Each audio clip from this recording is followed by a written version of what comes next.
some of you know, I sort of pride myself on my creativity, my ability to build a great team and quickly execute great projects. I think it's probably not a good fit for me going forward. And you know, it's just a matter of philosophy, really. Whether you know, with Mayor Fenty, he was very much focused on, while there was a lot of central communication, it was very entrepreneurial. And if you could come to the table with a great idea that would make the city better, that was fiscally responsible, where there were great benchmarks and data to show that it would work, you had a really good shot at making that happen. That's one of the things that excited me about working for Mayor Fenty. Also, I don't think anything's been completely decided in terms of how it's going to work, but what I saw yesterday was that all of our revenues would go into the general fund, which is more of a traditional government model, and then we just get allocated what they want to allocate to us. So it's a little bit, it's like a eat what you kill versus eat what you give. One of the things I liked about the agency and the Unified Fund and such, and the entrepreneurial sort of creativity and spirit that we had, is that it was less political, I think.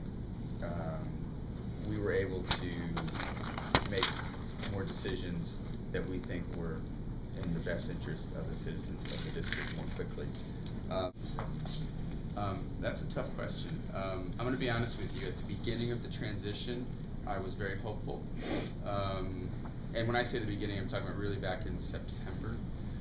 As things went along and I didn't hear anything, I don't think anybody heard anything, you know, you start to look and think about what you want to do next. And I was telling my team, we had a meeting before you guys got here, and I said to them, I said, you know, my palms were sweaty yesterday as I was walking around the Wilson building, and it wasn't because I thought that I was going to leave, it was because I thought they might ask me to stay, and I really didn't know what my answer would be.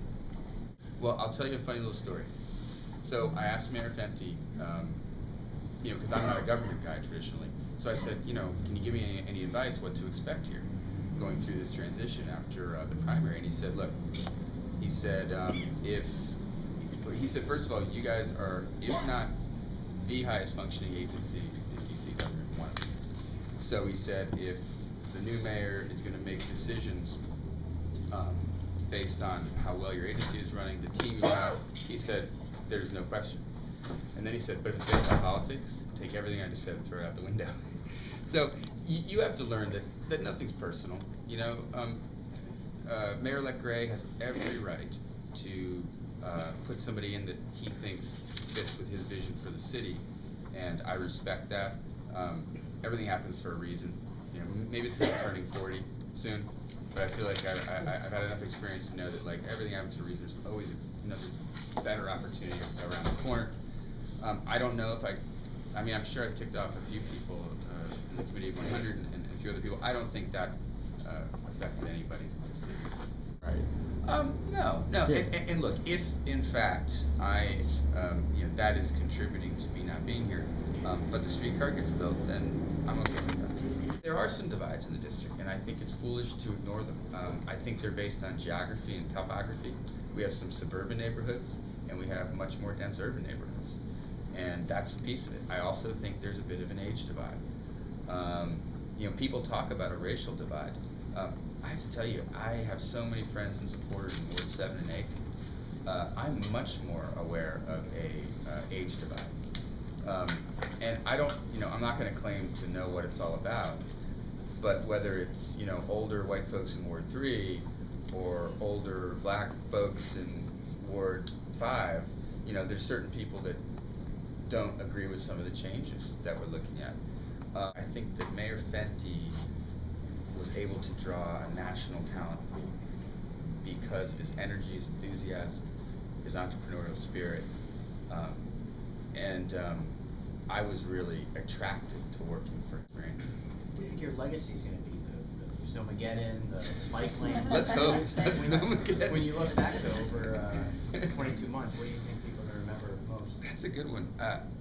I think in the short term, and maybe in the long term, it may be Capital Bike Share, because I think it's going to change the way people get around the city.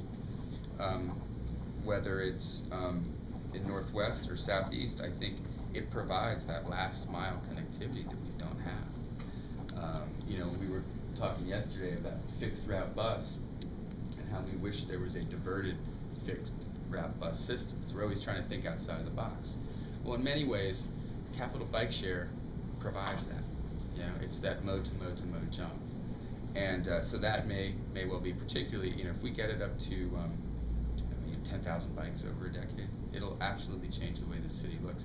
I think Karina Ricks, who stepped out, she's been saying, I want to have a Christmas ride. And I want people to decorate their bikes with these battery-powered lights. And we should ride down 15th Street, down Pennsylvania Avenue, and maybe all go out and have a drink or something. So I made the mistake of putting it on the live chat and said, anybody who wants to do it, contact Karina Ricks. So we may actually do a fun ride with the public in heavy-duty winter gear and Christmas lights, and I'll be sure to let all of you know. Yes, I know, I'll be working on it. Yeah.